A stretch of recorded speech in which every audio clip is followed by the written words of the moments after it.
U.S. Virgin Islands International Chess at ISV and U.S. Virgin Islands Chess Federation members, coaches, staff members, and everybody else involved at our weekly program, Saturday and Wednesday, guys. And if you guys have reached the playlist, you have gotten to the Elite Chess database, my own personal games, guys, brought to you myself, your host, Colin Peter Heim from ISV and U.S. Virgin Islands Chess Federation. Guys, let's get into a game right now. And this game was played on March the 18th. Guys, it was a Saturday, and in this game, guys, I started the game with white pieces. Played the move e4. Okay, guys, so this was played on Elite Chess.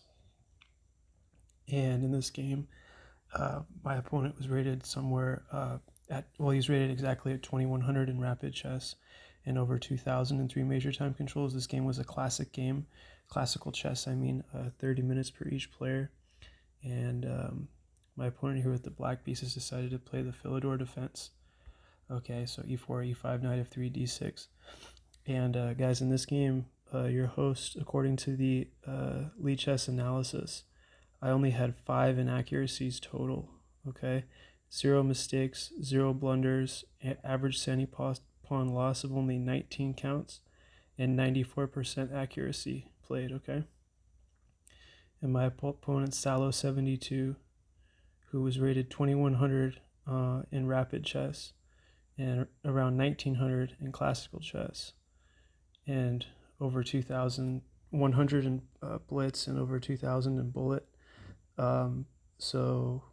In this game, guys, your operator and your host had almost a perfect game. So let's see what happened. I played the bishop to c4 line, bishop to g4, and h3.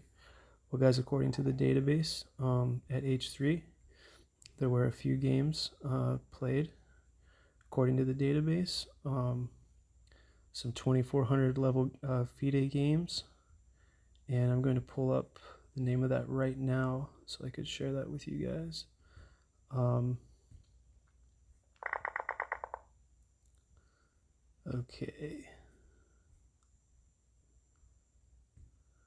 Okay, well, it's not showing me the names, but anyway, guys, so this position has been reached before at FIDE chess at around 2400 level. Okay, so I played h3. My opponent played bishop to h5. I played d3. Okay, well, d3 is the main line here, guys.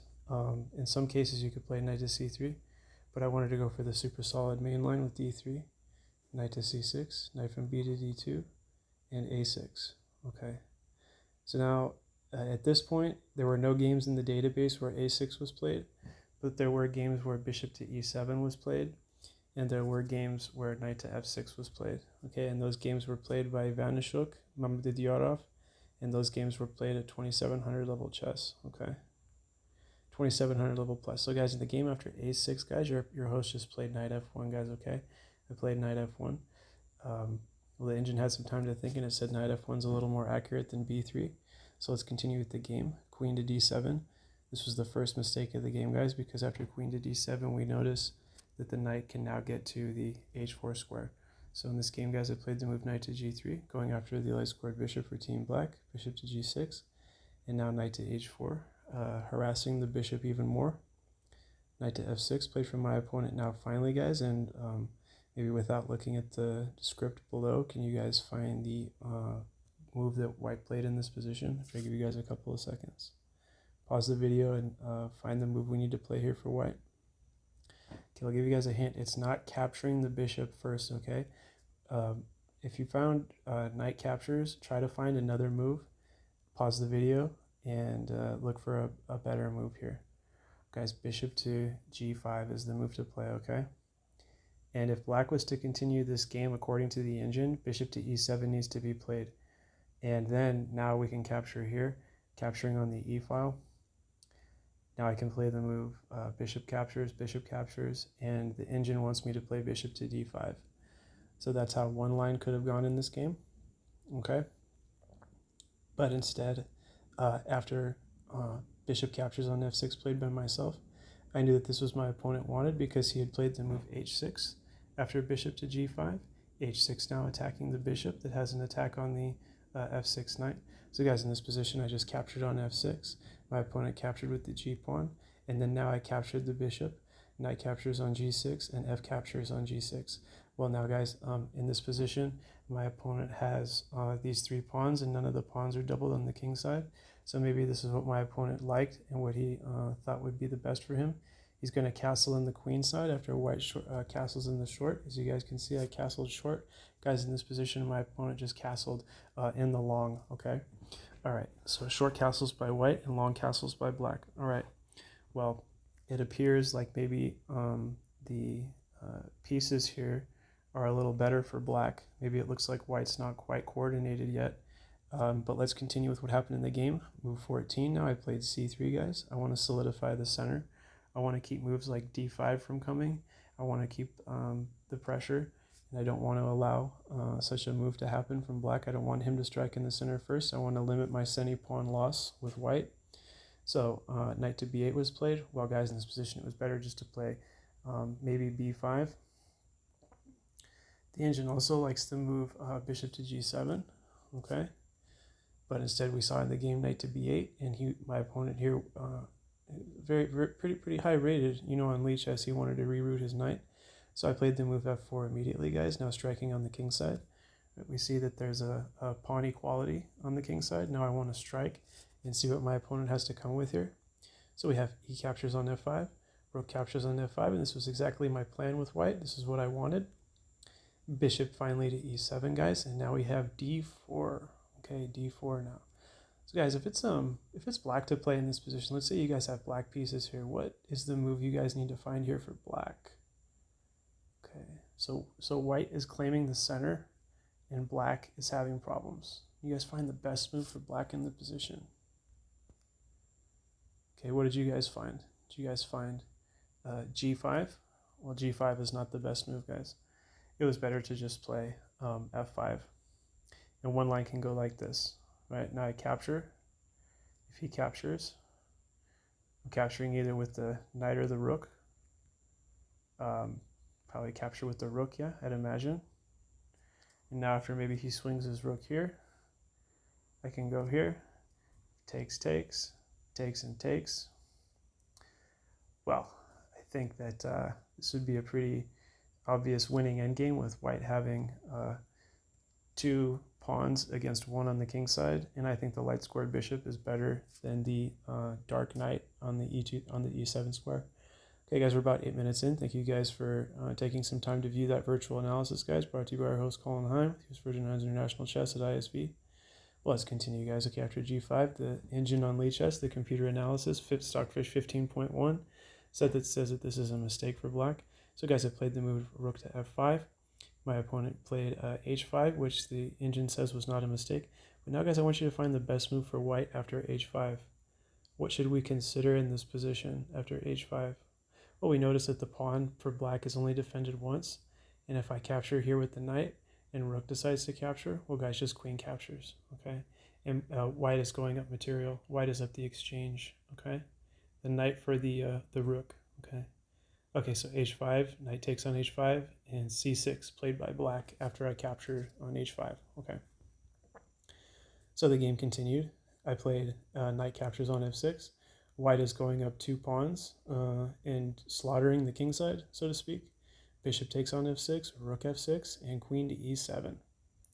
Okay, guys, this is another critical part of the middle game as we were at move 21. I want you guys to find maybe not the move that I played in the game, but I want you guys to find the best move in the position for white. Take your time, pause the video, and this video is also, if I had not mentioned previously in the introduction of this video, guys, this is for my advanced players at ISV, my intermediate to advanced level players. This is not a beginner video. This is a very strategic game with a lot of theory in this Philidor line. Okay, bishop c4 Philidor line.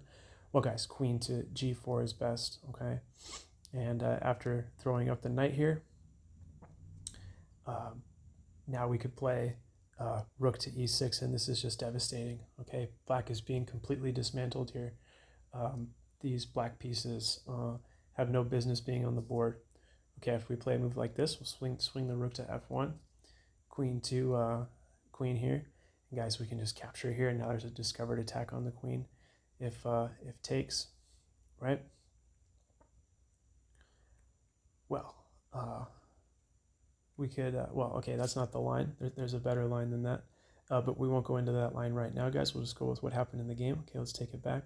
So after we saw knight to d7, bishop d7, rook d7, and now, guys, we want to put more emphasis on the f file here. So I played the move queen to f3. Also, guys, queen to f3 is important because it allows the a rook to get into the game. We can swing the a rook to f1, okay? All right, so queen to g7. And this is exactly the line that was played in the game, guys. Okay, so rook to f1 is best, 100%. Now we have the machine gun, the two rooks and the queen on the f file. The open f file, by the way, the only open file in the game, and this is what I found with f4. Rook from d to d8 now played by my opponent, and queen to f5 check. Queen to f5 check was met by king to b8, and now offering an exchange of queens, exchanging the queens. And guys, in this position, now doubling up on the sixth row, and after king to c7, rook captures on g8, rook captures on g8, now consolidating the material, and now king to f2. Well, guys, we count the material, and white is up 2 pawns for no compensation. Well, I could have maybe gone with something like a3, but I didn't want to focus on those pawns, guys, because I have the majority 5 to 4 in the center of the board at the line of scrimmage.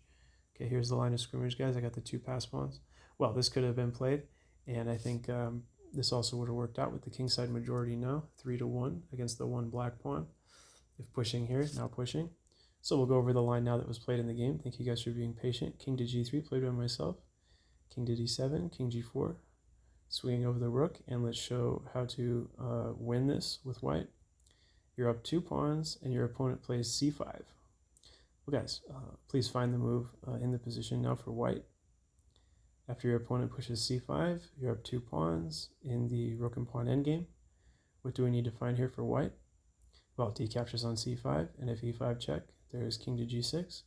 Rook captures on c5, now offering an exchange of rooks, rook f5, but now keeping the initiative and also attacking the e4 pawn played by my opponent. Very well done. e5 played by myself, chops, d5, rook e5, and g4. Okay, guys, so at this point, there were 4 inaccuracies made by white and no mistakes and no blunders in this game, guys, by your host, okay?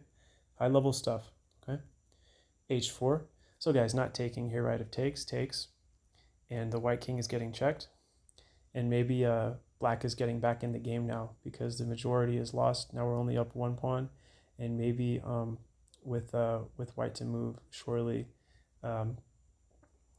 black could just draw this game, right? Or even win now at this point, right? This might even be winning for black, right? Okay, so we can't allow that, guys, and we demonstrated how to not allow that. After black pushed the pawn to g4, guys, you just take that h pawn and just push, okay?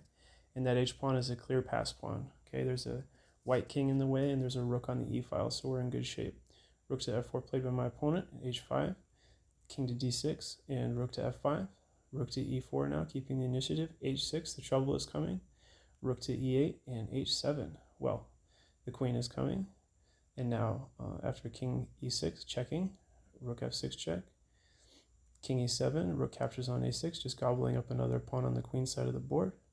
And after rook to f8, we have a7 check to the black king. King's moving up 1 square, and now we are attacking the black rook, guys, and this is all over. So my opponent went to go check my g-pawn, queening. And guys, my opponent here is very high rated, and he's not going to give up. This is all the moves that was played in the game. We're going to go all the way to checkmate. He's going to allow a mate. So it's pretty basic how we mate with a rook and a queen. What's interesting here, there's a nice little tactic with the check here to the black king, and the king has to move, guys. The rook on f2 is hanging, and we can take that. We can also throw another check as well, but I think best is just to take the rook, and the game can continue. Takes, ignoring the takes on c3. Well, not ignoring it, but I guess capturing.